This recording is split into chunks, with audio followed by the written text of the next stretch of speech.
Hello everybody and welcome to my first tank review. Today I'm going to be talking about the Object 279E. It is the tier 10 Russian heavy reward tank for the second campaign, and I managed to unlock it last December, so I've played a couple of games with it. I will show you some gameplay, but before we jump into that, I will also show you some stats. Compare this tank to the IS-4, which is another tier 10 Russian heavy tank, and yeah, you will see why this tank is so overpowered that it's simply seal clubbing at tier 10. Now, if you've never seen a tank review, I will give you the quick rundown on how it will work on tanks.gg. The 279E is going to be in the left column and the IS-4 will be in the right column. A red background means that this value is worse than what you can see on the left. A white background means it's identical, and a green background means that it's going to be better on the right side than on the left side. I chose the IS-4 because I think even though it's on the lower end of the balancing, it still is a balanced tank at tier 10. It has fallen quite a lot out of the meta since the meta has gotten way faster and the IS-4 just cannot hold up with it. However, 279E also kind of falls into the same place. The only real difference is that the 279E has such great armor and the IS-4 just cannot keep up with this. The IS-4 does also have worse gun stats. When it comes to the firepower, you can see 2400 instead of 2600. Not much worse, but a little worse. Both of them use the same ammunition with 340mm of feet penetration and 258mm of standard penetration, though if we are being honest, and I will show you this in the replay as well, 279E players usually don't cheap out and shoot AP ammunition, so this is going to be the value that you will have to live with if you're playing against the 279E. The shell velocity of 920 meters is not great. It makes it especially hard if you want to snipe something, but that's not what the tank is really built for anyways, so this value is going to be enough for close quarter combats, and that's where you will find your tank most of the time. The aim time of 2.21 seconds is actually quite good. The dispersion of 0.35 also makes it possible for you to snipe, and once again the IS-4 is just a little bit worse when it comes to these values. The gun dispersion is exactly what you would expect from a tier 10 Russian heavy tank, 0.17 when moving, 0.17 when turning the tank, and 0.06 when turning the turret, and these values will allow you to snapshot incredibly well, as you will probably be used to when playing Russian heavy tanks. That brings us to the first very limiting factor, and apart from the mobility, probably the only limiting factor on the 279E. And that is the gun depression. With only 5 degrees, that means that if you're going over any kind of slope, or if your opponent is just below you, you will have a very hard time to aim down at them, and this is what makes the tank hard to play at some of the times at least. The IS-4 does only have 1 degree of gun depression more, but 1 degree of gun depression can already make a huge difference in some cases, so it's always nice to have more rather than needed. If now we are going to take a look at the mobility, you will see that both of these tanks are pretty sluggish indeed. 40 km an hour forward and 13 km an hour backward. 3 more on the IS-4 and 1 more if you're going backwards means that both of these tanks are relatively slow. The engine power is a little bit better on the 279E. They weigh pretty much the same with the 60 tons, so the power to weight ratio is better on the 279E, which will allow it to accelerate a little bit faster than the IS-4.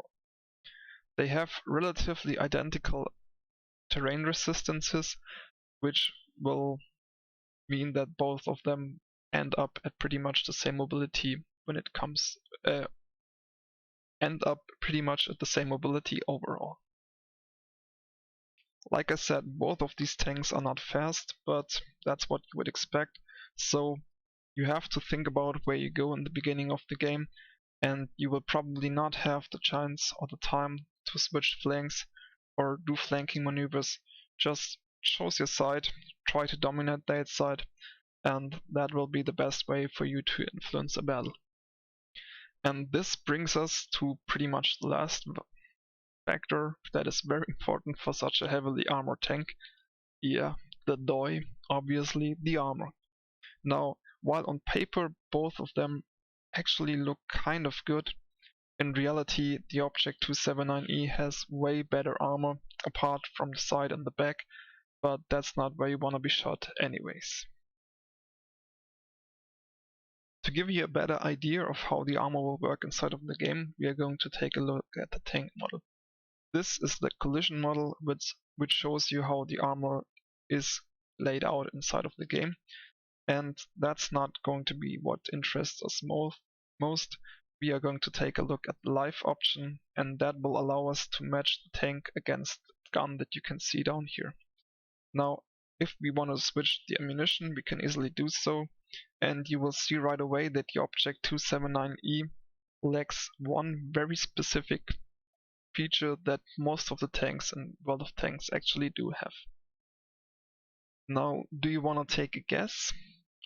Can you see it? It's really that obvious, and yep, it's the lower plate. The lower plate for most tanks in World of Tanks is actually a weak spot, especially if your tank is facing upward, then this area down here will become very weak. And yeah, I've seen it as well. There is a tiny stripe, but to speak of a weak spot, that would actually have to be weakly armored, and you can see that's still only 30% of penetration. And it's just a very, very small target to begin with.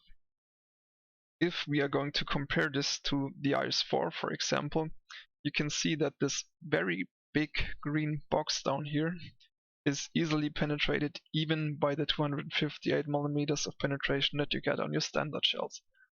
And that's just one of the factors why the Object 279E is so damn strong when it comes to the armor.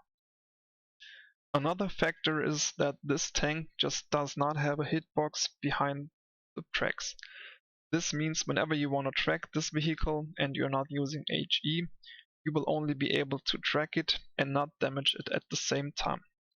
If once again we are going to take a look at the IS-4, and yeah, IS-4, I'm sorry to make it look that bad, but that's just what it is. You can easily penetrate the lower end here of the tank. You can shoot through the first wheel and basically automatically have a penetrating shot which damages the tank and at the same time immobilizes it. Now, another thing to consider is that the Object 279E has this angle down here, which means that even if you over-angle your tank like this, the side will not really become a weak spot unless you're going to use heat, or if you're going to go around the side very much. So keep that in mind if you're going to engage a 279E. Speaking of engaging a 279E, what should you do if you ever face one? Well, there are two tiny weak spots on top, the right one being a little bit bigger than the left one, and that's really where you should aim if you are going to be close enough to hit them reliably. If you are close enough to this tank and you are higher, or if you are standing on higher ground, you can see that due to the fact that the armor is not really thick, but just very well angled, the layout will actually make it possible for you to penetrate the upper plate relatively easily. You can benefit from this if you're sitting in, for example, a German heavy tank like the Maus or the E-100. If, however, you don't have that luxury, you should immediately switch to heat to have at least a decent chance to penetrate the lower or the upper plate actually, and this will increase your chance with the 340mm of penetration to around 60-70% maybe if you're going to be lucky and hit it in the right spot. You will also have to take a look at the angling. If the tank is turning like this, never shoot the side that's facing away from you, always shoot the side that gives you the best angle and therefore the best result for you to penetrate it. Even with AP you can see that here you have about a 50-50 chance, so that's always how you should engage 279E. However, an Object 279E player will usually not show you the side like this. They are going to try to angle the tank up like that, and then you are going to have a very hard time, and you can also see that inside of the gameplay. In cases like this, swallow your pride, switch to HE, and spam that tank as much as you can. You will not deal a whole lot of damage, but if you're lucky you will you will damage the modules inside of the tank, or you will kill off some of the crew members and therefore will decrease the battle capacity of this tank a little bit. And it's also the only chance that you really have to deal damage reliably if the tank is angled like this. So, enough theory crafting, let's jump right into the gameplay. Now, for the first replay we are going to take a look at the hill of beautiful Malinovka. Usually with a few more artilleries inside of the game, that would not be a situation that I would want to be in, to go up on the hill and constantly get smashed by them, but with only one artillery I figured that's gonna be the place where we wanna go. We have another 279E in this team to make matters even worse for our opponents, and that's just something that should never happen. That's absolutely imbalanced, and yeah, you will see how easily we are going to be able to punish the opponents that dare to face us up on the hill. The STRV is going to show you how much damage potential the opponent's team really has. Just wait for it. Yep. 2 shots and he was dead, or 3 shots overall. That's just to give you an idea that the opponent's team, there are really tanks that could hurt other tanks. There are really scary tanks, and you will feel nothing when playing in a 279E. You will feel no fear, you will just know that you're going to be able to plummet through them and to dominate them. And yeah, I mean, we've already blocked 880 damage. That was the first hit that actually penetrated, and you can see that's exactly the weak spot that I've been talking about, the one on the top. He penetrated us, dealt 444 damage, but if I keep moving while reloading, if I keep going forward and backwards, and therefore make the target pretty hard to hit, the opponent will have a really hard time penetrating me at all. Now, what they should do in a situation like this, like I said before, is switch to HE, but spoiler alert, none of them will do that, and therefore they will be bouncing left and right, and this tank will just be in the absolute best state that it can be in, completely unpenetrable from down below and just absolutely overpowered. You will also see that, like I said, I'm using heat only, and apart from a couple of shots that are aimed poorly, it's very easy to penetrate your opponent with a gun like this. The accuracy is good, the aim time is good, the gun dispersion is also pretty good while moving the tank or while moving the turret, and this just allows you to go to town on your opponents all day long. We've now bounced 7000 damage, and as you can see, apart from the HE of the T92 and the one shot that penetrated our cupola, nothing went in so far. That's not really the opponent's fault, it's not really the fault of their ammo, it's not really the fault of the penetration that they have. You can see the Grille fired heat, you can see that the I-7 fired APCR, the Jagdpanzer of E-100 fired at us with very high penetration, and the E-50M fired heat at us as well. There is just no way for them to penetrate us in an angle like that, and yeah, that's how easy you can win the hill on Malinovka if you are sitting in a 279E. The second replay will lead us to the beautiful city of Ruinberg, or rather what's left of it. And as you can see in the chat, the Panzerkampfwagen 7 already kinda judged the situation correctly. We have the OP tank and we are going to win, though I'm going to joke about it a little bit more in the chat.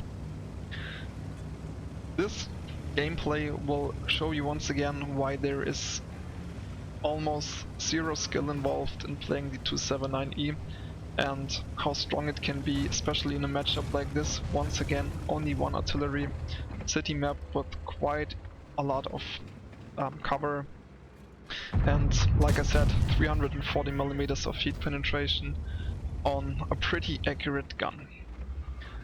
The tanks that I would usually worry about are going to be the Jagdpanzer of E100 and the Object 268 version 4.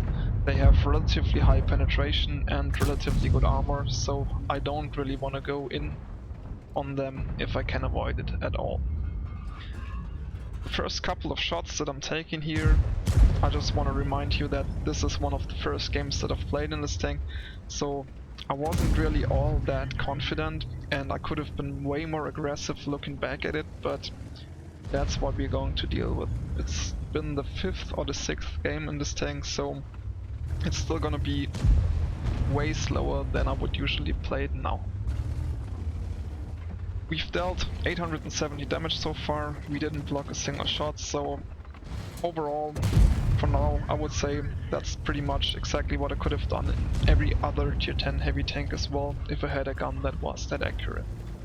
Now, I started bouncing the Moistin and the E75, and I'm going to bounce the Jagdpanzer of E100 with 422mm of heat penetration, simply because I was angling the tank right. He fired at the upper plate, which was very well angled there, and the other shots that went into the turret didn't hit the weak spots, even though you can pretty much see that they were aiming for them and therefore didn't penetrate either. Now, the 6CTP made the mistake of shooting at the tracks. I don't know if he was aiming for that little stripe that I showed you before, that would actually be a weak spot, or if he thought there was some lower plate behind them.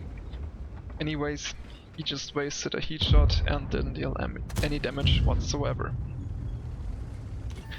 Now, the Jagdpanzer of E100 approaches me. I have no problem sniping the cupola or aiming at the cupola and penetrating it. And the one guy I really kinda have to worry about all the time is the 6CTP. At this distance, he doesn't really penetrate me all that much. But if I over-exaggerate, if I over-push a little bit, and if I expose my side to the 6CTP, then he will easily be able to penetrate that. So that's what I'm going to have to worry about. Now, the Moistin did the right thing. He went right towards me, shot down at the upper plate and penetrated it. However, you could see that he got punished quite hard for this, and that's the reality that you're going to face if you are trying to push the 279E. Not only does it have great DPM itself, but there's most likely also going to be other tanks around it, so you will have to pay a high price if you are not outnumbering the 279E. I finally decided to push a little bit forward. The Moistin there gives me a great opportunity to hide my sight, and I'm not really worried about the T10, though it has pretty high heat penetration as well. Soon as I fired, I realized that the 6CTP was trying to poke me there from the side. That's why I repaired the tracks with my repair kit and angled the tank towards the 6CTP. Once again, I fired, took out the Type 5 Heavy with a high roll there, and now I'm angling the tank again towards the 6CTP. This is, I think, the 5th or 6th heat shell that he used or tried to shoot at me, and that didn't penetrate, and honestly, this has to be so frustrating for that guy, but hey, what do I care? I'm sitting in a 279E. I've bounced 6,600 damage, and like I said in the gameplay before, this tank really doesn't require a whole lot of skin to begin with.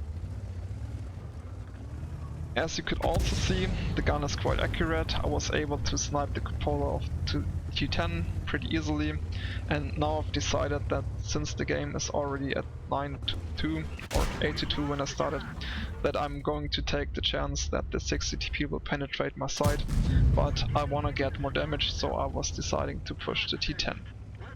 60 TP made the same mistake that he did before. He tried to shoot tracks to damage there somehow, but like I explained before, there's just no way that he can penetrate there and deal damage at the same time, so yeah.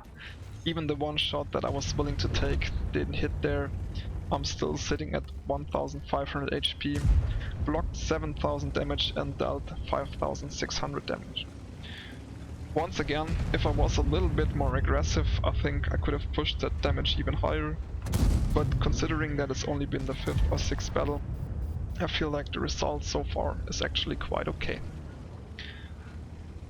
Could I have done the same thing in this replay with another tank? I don't know. I feel like I could have done the same, but it would have been harder. I would have had to expose the lower plate a couple of times, I would have had to expose the side or an upper plate or another angle that would not have been that strong. I would have had bigger weak spots on the turret, or would have had a weaker turret in general, and therefore this was not really because I was a skilled player. This was purely because the object 279E is so overpowered, and as you can see from the results on the lower left corner, that was actually quite a good game for every other tank. For the object 279E, however, that was only a first class medal. Speaking of first class, Commander 24, the Panzerkampfwagen 7 from Ruinberg, is actually a first class teammate, and that's what he wrote after this battle. I, however, feel like, once again, I didn't do all that much, I didn't play very well. It's just a very, very good tank, and that's the reason why it was so easy for me to influence the battle in the way that I did.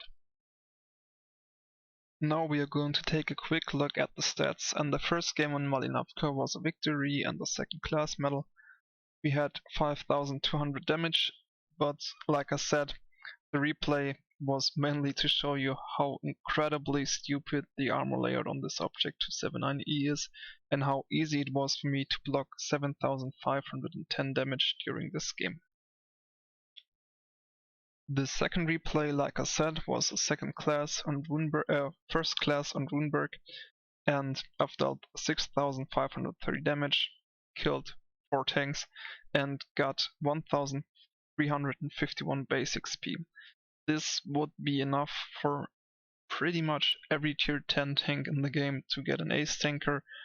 However, for 279E, I feel like I'm going to have to give a little bit more, and I'm going to have to achieve a bit more when it comes to XP, but I think that will show you how strong this tank is and how well other people are going to play with it. Once again, like I said, blocked 7000 damage.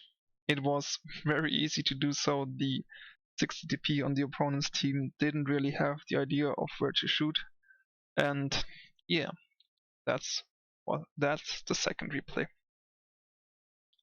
So now it's conclusion time.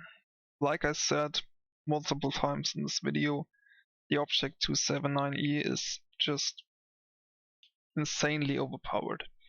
It's a tank that sometimes is fun to play because if you're having a bad day, if you've lost a couple of games in a row and you really just want to enjoy rolling over your opponent, 279E is going to be there for you. Usually you can do the same on lower tier tanks and they are probably as overpowered or almost as overpowered as the object 279E, but most of the time you're actually going to have to use some skill to use the mobility or use the good gun stats on other tanks to influence battles in a good way. The 279E with this incredibly stupid armor layout, with the fact that it doesn't have a low plate, with the fact that you cannot track it and damage it at the same time, is just a tank that is for people who usually like to play in easy mode, who like to play versus bots or something like this. I do not enjoy playing it for the most part. I don't play it a lot. If I play it, I don't feel guilty if I use heat only, like I said before. And yeah, that's pretty much going to be it. What could Wargaming change? Well, I think they are not going to be able to change anything on the layout of the tank, on the actual model. They could maybe decrease the armor overall. They could add some weaker spots, or could decrease the armor on the turret, for example. They could decrease the gun handling. Anything would help, but a tank like this should not be inside of the game. Especially not since it's only given to the best players, or the players who are actually good enough to get it in the first place. So this concludes my first video. I hope you liked it. If so, you can leave a like. If not, that's fine as well. If you have any suggestions, if you have any criticism, please share it in the comments below, and I will see you in the next one.